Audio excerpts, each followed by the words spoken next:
दिल्ली के सीएम अरविंद केजरीवाल को गिरफ्तार कर बीजेपी बड़ी मुसीबत में फंस गई है। कानून लड़ाई हो या जनता के बीच की लड़ाई, हर जगह आम आदमी पार्टी लीड लेते हुए दिखाई दे रही है।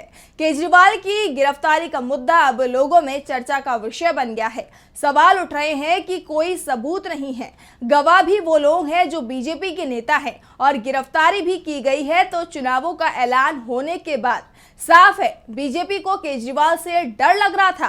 कोशिश थी कि केजरीवाल को चुनाव प्रचार करने से भी रोका जाए, क्योंकि वो बीजेपी को हर मुद्दे पर घेरने की ताकत रखते थे। केजरीवाल के सवालों का जवाब बीजेपी के पास नहीं था, साथ ही जनता के बीच केजरीवाल की लोकप्रियता का तोड़ भी बीजेपी के पास नहीं था। ऐसे में केजरीवाल प्रचार नहीं कर सके, इसीलिए चुनावों का ऐलान होते ही ईडी ने उन्हें गिरफ्तार कर लिया। लेकिन बीजेपी का ये पैंतरा भी काम करता हुआ नहीं दिखाई दे रहा है, क्योंकि अब केजरीवाल जेल से बाहर आते दिखाई दे रहे हैं। दरअसल अरविंद केजरीवाल ने ईडी की गिरफ्तारी को सुप्रीम कोर्ट में चुनौती दी है और कोर्ट इस मामले में सुनवाई कर रहा है। जस्टिस संजीव खन्ना और दीपांकर दत्ता की बेंच ने सुनवाई के दौरान टिप्पणी की थी कि चुनाव चल रहा है और इस मामले में सुनवाई लंबी चलने वाली है।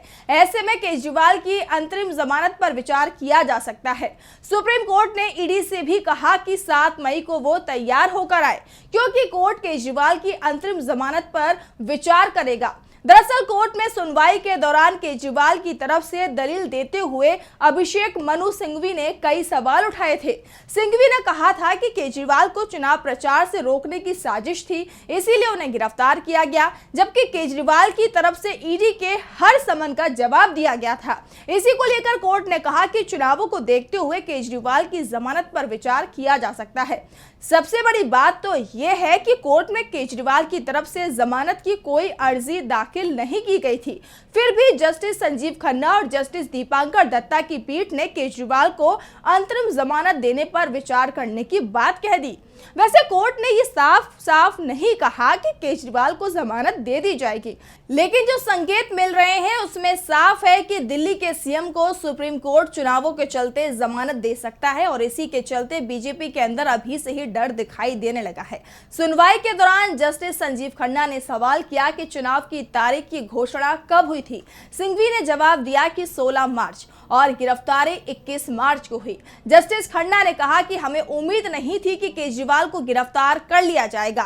सुप्रीम कोर्ट ने ईडी से यह भी कहा कि 7 मई को जब केजरीवाल की अंतरिम जमानत पर सुनवाई होगी तो ईडी की तरफ से संभावित समाधान पेश किया जाए। अगर दिल्ली के मुख्यमंत्री को अंतरिम जमानत दी जाती है तो कोर्ट को शर्त जरूर लगा सकता है, लेकिन यह साफ है कि शर्तों में चुनाव प्रचार पर रोक शामिल नहीं होगी। अदालत ने ईडी से यह भी विचार करने को कहा कि क्या केजरीवाल को मुख्यमंत्री के रूप में किसी भी फाइल पर हस्ताक्षर करना चाहिए।